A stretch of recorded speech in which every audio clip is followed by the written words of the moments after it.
The scream of sirens pierced the night like a knife through flesh. Flames danced wildly against the Brooklyn sky, turning the old factory into a roaring beast that swallowed everything in its path. Young Marcus, just 14, huddled in the shadows across the street, his small body shaking as he watched the inferno claim his world. His parents were inside, his immigrant mom and dad, who had come to America dreaming of a better life, now trapped in the hellish glow of melting metal and crumbling walls.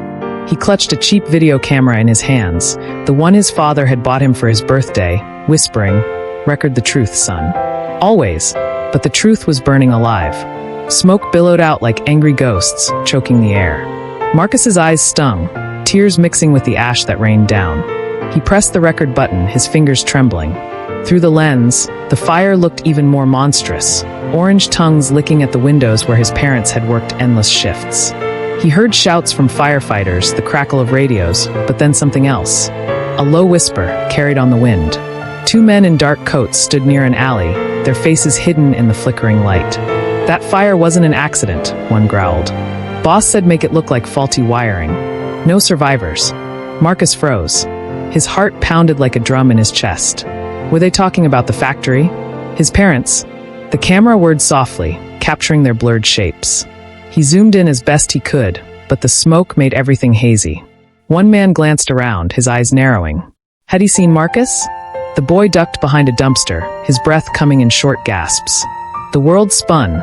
Heat, fear, the acrid smell of burning dreams. Then an explosion rocked the building. Debris flew, and a shard of glass sliced across Marcus's face, right over his eyes. Pain exploded like fireworks. Blood trickled warm down his cheeks. He screamed, dropping to his knees, the camera slipping but still recording. When he woke, the world was a blur. Hospital lights buzzed overhead, sterile and cold. Bandages wrapped his head, and voices floated around him like distant echoes. "Severe corneal damage," a doctor said. He might never see clearly again. Marcus's chest tightened. Blind? No, not completely. Shapes moved in the fog, nurses, machines, but details were gone, stolen by the fire's cruel kiss. His parents, gone too. The social worker's words hit like punches. Orphaned. Factory fire. No relatives here. He was alone in this vast, unforgiving city. Days blurred into weeks. Foster homes came and went, each one a cage of pity and neglect. Marcus carried the camera everywhere, his only link to the past. At night, in the dim light of borrowed rooms, he replayed the footage. The flames, the screams, and those whispers. Not an accident. Over and over, the words wormed into his mind, planting seeds of rage and questions. Who were those men? Why his parents? The video was grainy, his vision worse, but he saw enough to know. This was no random tragedy.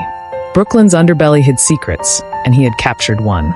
School became a battlefield. Kids mocked his thick glasses and stumbling steps. "Blind boy thinks he's a filmmaker," they jeered. But Marcus ignored them, saving every penny from odd jobs to buy better equipment. By 18, he scraped into NYU on a partial scholarship, his dorm a tiny room stacked with second-hand gear. The elitist film clubs rejected him flat out. "We need visionaries, not the visually impaired," one snobby leader sneered, laughing with his rich friends. "Blind ambition won't cut it here." The words stung, echoing the fire's whispers. But they fueled him. Late at night, while the city slept, Marcus ventured into the gritty streets. Brooklyn's decay called to him. Abandoned warehouses, graffiti-covered walls, gangs ruling the shadows. He filmed in secret, his impaired sight forcing him to rely on sounds, smells, instincts. The camera became his eyes, capturing raw truths. Drug deals in alleys, corrupt cops turning blind eyes, families crumbling under poverty's weight. One rainy evening, the real danger struck. Marcus crouched in a derelict lot near the old factory site, now a scarred, empty space. Rumors said it was gang territory now. The same shadows where those men had whispered years ago. He adjusted his hidden mic, heart racing. Footsteps approached, heavy, deliberate. Voices murmured, low and threatening. "The boss wants that shipment hidden. No loose ends like last time." Last time? Like the fire? Marcus's pulse thundered. He hit record, zooming through the blur. But his foot slipped on wet gravel, crunching loudly. Silence fell. Then, who's there? A flashlight beam sliced the darkness, landing inches from him. He bolted, legs pumping, the world a swirling mess of shapes and rain. Gunshots echoed, crack, crack, bullets whizzing past. He dove into an alley, chest heaving, camera clutched like a lifeline. Back in his dorm, safe but shaken, Marcus played the footage. Blurry figures, urgent voices hinting at a bigger web, corruption tying back to that fateful night. His parents' death wasn't just a fire, it was murder. Tears welled, mixing grief with fireborn resolve. He wasn't just filming decay, he was uncovering the rot that stole his family. But who could he trust? The gangs? The police? And what if they found him first? As dawn broke over Brooklyn's skyline, Marcus stared at the screen, the whispers from the inferno echoing in his soul. This was just the beginning. The truth was out there, waiting to be exposed. But exposing it might cost him everything: his sight, his life, his fragile dreams. Yet he couldn't stop. The camera hummed, ready for more. What secrets would it reveal next? And would he survive to tell the story? The NYU Film Department buzzed with pretension, its sleek halls lined with posters of indie darlings and Oscar winners. Marcus navigated the chaos with his cane tapping softly, his blurred vision turning faces into smudges of judgment. The elitist film club, the Silver Screen Society, held court in a glass-walled studio, their laughter sharp as knives. Marcus, right? The blind kid with the thrift store camera? Sneered Julian, the club's president, his voice dripping with privilege. We don't do charity cases. Stick to audiobooks. The group erupted in snickers, and Marcus's cheeks burned. He gripped his camera bag, the weight of his old footage, the whispers from the fire, anchoring him. They could reject him, but they couldn't erase what he'd seen. Back in his cramped dorm, Marcus's world was a shrine to defiance. Stacks of scratched DVDs, a second-hand laptop glowing with raw edits, and walls plastered with maps of Brooklyn's darkest corners. Poverty gnawed at him. Ramen dinners, overdue rent, but the streets called louder. By midnight, he was out again, slipping into the city's veins. The old factory lot was a ghost now, but nearby alleys pulsed with life.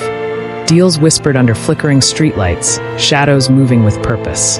His camera, rigged with a sensitive mic, drank it all in. Every frame was a risk, every sound a clue to the conspiracy that stole his parents. Tonight, he targeted a derelict pier, rumored to be a drop point for the same gang he'd recorded weeks ago. The air reeked of salt and decay, the Hudson lapping against rotting wood. Marcus crouched behind a rusted crate, his heart thudding as he adjusted his lens through the blur. Shapes moved, 3 men, maybe 4, unloading crates from an unmarked van. Boss says this batch goes straight to the docks, one muttered. No mistakes, or we end up like that factory crew. Marcus's breath caught. Factory crew. His parents. He hit record, hands steady despite the chill creeping up his spine. Then a new sound, soft footsteps, not heavy like the gang's. Someone else was here. Marcus swiveled his camera, catching a glimpse of a figure in the shadows. Slim, hooded, moving with purpose. A lookout. A cop. His pulse raced. If he was caught, those gunshots from last time wouldn't miss. The figure paused, then stepped into a sliver of moonlight. A girl, maybe his age, with sharp eyes and a defiant tilt to her chin. She wasn't with the gang, she was watching them, just like him. Their eyes locked, or so he thought through the haze of his vision. She froze, then bolted. Marcus didn't think. He ran after her, cane abandoned, relying on sound and instinct. The pier's planks groaned underfoot, the gang's voices fading behind him. She darted into an alley, and he followed, his sneakers slipping on wet pavement. Wait, he hissed, voice low but urgent. She spun, her hood falling back, revealing dark curls and a face that was all fire and fear. Who the hell are you? She snapped, her accent pure Brooklyn. I'm not with them, Marcus panted, holding up his camera like a shield. I'm filming the truth. Her eyes narrowed, flicking to the device, then back to him. You're that blind kid from NYU, she said, not a question. Heard about you. Crazy enough to chase ghosts. There was no pity in her voice, only a wary respect that made his chest tighten. I'm Lena, she added. And you're in over your head. Lena, he learned, was the daughter of Victor Crane, a big-shot director whose gritty crime films hid his own ties to Brooklyn's underworld. She was no stranger to secrets, sneaking out to gather dirt on her father's business partners, the same men Marcus was chasing. They burned that factory, she whispered, her breath warm in the cold alley. My dad knew. I want proof. Her words hit like a spark to gasoline. Could she be the key to his exposé? Or a trap? Their alliance was instant, electric, forbidden. Lena knew the streets, the players, the codes Marcus couldn't crack alone. But she was a Crane, and trusting her felt like dancing on a razor's edge.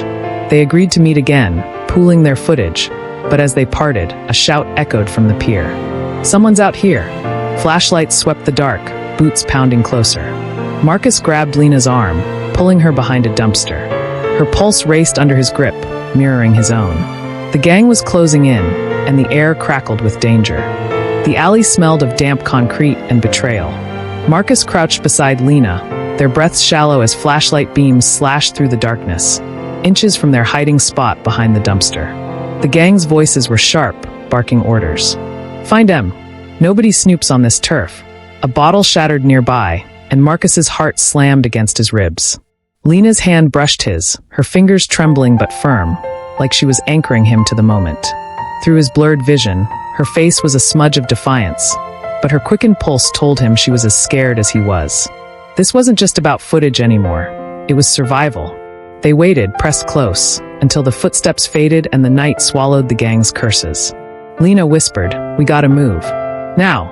They slipped through the maze of Brooklyn's backstreets, her hand guiding him over cracked pavement his eyes couldn't read. Marcus's mind raced, replaying her words from earlier. "My dad knew." Victor Crane, the director whose name lit up marquees, tied to the fire that killed his parents? The thought burned hotter than the inferno itself, but Lena's presence, electric, dangerous, muddied his focus. Was she an ally or a snake in his path? They ducked into a shuttered diner, its neon sign flickering like a dying star. Inside, the air was stale, but it felt safe, for now. Lena pulled out a battered laptop, her fingers flying as she synced Marcus's camera footage with her own grainy clips. Shadowy deals, coded exchanges, names whispered in fear. "This is bigger than the factory," she said, her voice low, urgent. "My dad's films? They're a front. He launders money for these guys, drugs, guns, all of it." Marcus's stomach twisted. The conspiracy was a hydra, its heads reaching into the city's core. His parents had been collateral damage, but why? Lena's eyes met his, and for a moment, the world shrank to just them. Her gaze held fire, but also a flicker of something softer, guilt maybe, or longing. "I've been collecting proof for years," she admitted, hoping I could take him down. "But you're actually doing it." Her words hit like a spark to his soul, igniting a reckless hope. He leaned closer, drawn to her heat, her danger. Their lips brushed, a fleeting, forbidden spark in the dark, before she pulled back, cheeks flushed. "This is crazy," she muttered. "If he finds out I'm with you." "Who?" Marcus pressed, his voice hoarse. "Your dad? Or the men he works for?" "Both," she whispered, eyes darting to the window. The diner's silence felt like a held breath, as if the city itself was listening. Marcus's fingers grazed the camera, its weight a reminder of the truth they were chasing. But that kiss, brief as it was, had tangled everything. Lena wasn't just a partner. She was a flame he couldn't resist, even if it burned him. They split up at dawn, agreeing to meet the next night to stitch their footage into something undeniable. Marcus stumbled back to his dorm, the city's hum a dull roar in his ears. Sleep was impossible. His laptop glowed with their combined clips, his shaky shots of the pier, her crisp audio of coded deals. Together, they painted a picture of a syndicate with roots in the factory fire, a deliberate act to silence workers who'd seen too much. But one name kept surfacing, Victor Crane. Lena's father, the man whose empire could crush them both. That night, Marcus waited in a derelict lot, camera ready, nerves frayed. Lena was late. Too late. His gut churned. Had she betrayed him? Or worse, had they gotten to her? He filmed the empty lot, the blur of his vision making every shadow a threat. Then a figure emerged, not Lena, but a man in a dark coat, his silhouette chillingly familiar from that night at the fire. "You're the kid with the camera," he growled, stepping closer. Marcus's blood ran cold. The man's voice matched the whisper from years ago, no survivors. Marcus bolted, legs pumping, the world a dizzy smear. He ducked into a construction site, heart pounding as he hid among steel beams. The man's footsteps echoed, deliberate hunting. Marcus's camera whirred, still recording, capturing the man's muttered words. Crane's orders. The girl and the kid gone. The girl. Lena. Marcus's chest tightened. Was she a target now, too? Or had she set him up? The kiss, her fire, her secrets. It all swirled in his mind, a storm of trust and doubt. He escaped barely, slipping through a gap in the site's fence. Back in his dorm, he played the footage, hands shaking. The man's face was a blur, but his words were clear. Crane wanted them silenced. Lena's father knew they were digging, and the noose was tightening. Marcus's eyes stung, not from smoke this time, but from the weight of betrayal. Lena had unlocked his heart, his purpose, but now she might be his undoing. As the screen flickered, one question burned. Could he trust her to meet him tomorrow, or was she leading him straight to the abyss? Marcus's dorm was a fortress of shadows, the laptop's glow casting jagged lines across his face. The footage from the construction site looped on the screen, the man's words, Crane's orders. The girl and the kid, gone, searing into his mind like a brand. Lena was late again, and doubt gnawed at him. Was she a traitor, feeding him to her father's wolves? Or was she out there, hunted like him? The camera sat heavy in his lap. Its were a lifeline to the truth. His blurred vision made every corner a threat, but the fire in his chest burned brighter than fear. This was it, the final frame. He'd expose Victor Crane's empire, or die trying. A soft knock broke the silence. Marcus tensed, hand on a kitchen knife he'd stashed under his pillow. "It's me," Lena's voice whispered through the door, strained but alive. He let her in, her face pale, eyes wide with panic. "They're coming," she said, breathless. "My dad knows we've got enough to ruin him. He's sending his crew tonight." She dropped a USB drive into his hand, her fingers brushing his with that same electric spark. "My footage, everything I've got. Names, dates, accounts. It ties him to the factory fire, to your parents." Marcus's throat tightened. The USB felt like a grenade, its weight pulling him toward vengeance and salvation. "Why didn't you tell me sooner?" he asked, voice raw. "About your dad, about all of it?" Lena's eyes glistened, guilt and defiance warring in her gaze. "I wanted to, but he's my father, Marcus. I thought maybe I could save him." She looked away, voice breaking. "I was wrong." The air between them crackled, a tangle of trust and betrayal. That fleeting kiss in the diner haunted him, but so did the man in the dark coat. "We finished this," Marcus said, plugging the USB into his laptop. Their combined footage unspooled. His shaky shots of gang deals, her crisp recordings of coded meetings, and now, her father's voice on a call, admitting to the fire that killed Marcus's parents to cover a botched drug shipment. It was damning, a noose for Crane's empire. But time was running out. They worked feverishly, editing the clips into a raw, unpolished exposé. Marcus's impaired sight forced him to lean on Lena's eyes, her voice guiding him through cuts and transitions. The synergy was intoxicating. Her precision, his instinct, their shared pain weaving a story that screamed truth. By dawn, the video was ready, a 5-minute gut punch of corruption, loss, and defiance. Marcus uploaded it to every platform he could, anonymous but viral, tagged with hashtags that would light Brooklyn's underbelly on fire. "This ends now," he whispered, hitting send. The city erupted. The video spread like wildfire, retweeted by activists, picked up by bloggers, then local news. Marcus and Lena hid in a cheap motel, the TV blaring their exposé across channels. Crane's face flashed on screen, his polished director's smile crumbling as reporters swarmed his penthouse. But danger wasn't done with them. A car idled outside, its engine a low growl. Marcus's heart raced as Lena peeked through the blinds. "It's them," she hissed. "We gotta run." They fled through the motel's back exit, the city a blur of sirens and shadows. Marcus's vision faltered, but Lena's hand in his was a tether. They ducked into a subway station, the roar of an incoming train masking their footsteps. Behind them, heavy boots pounded, Crane's men relentless. At the platform's edge, a figure loomed, the man from the fire, his gun glinting. "End of the line, kid," he sneered. Lena moved first, shoving Marcus behind a pillar as the man fired. The bullet grazed her arm, blood blooming on her sleeve. Marcus's rage exploded. He lunged, using his cane to knock the gun away, his blurred world a chaos of instinct. They wrestled, the platform shaking as the train screamed in. Lena kicked the man's knee, and he stumbled, too close to the tracks. The train's roar swallowed his scream. They didn't stop running until they reached a safe house, a friend's basement in Queens. Lena's arm was bandaged, her face pale but fierce. The news reported the man's death as an accident, but Crane's arrest followed hours later, his empire collapsing under the weight of their exposé. Marcus and Lena watched it unfold, their hands entwined, the camera finally silent. The world saw what they'd seen, Brooklyn's rot laid bare. Months later, Hollywood called. Marcus's raw style, born from pain and defiance, caught the eye of studios hungry for truth. His first documentary, Ashes of Ambition won awards, its profits funding a foundation for disabled artists. Lena joined him, her own films exposing injustice, their partnership a beacon for the unseen. Marcus stood on a red carpet, lights blurring into stars, his vision still hazy, but his purpose clear. The fire that stole his parents had forged him, and Lena's fire had saved him. Together, they'd turned shadows into spotlights, proving that vision, true vision, came from within.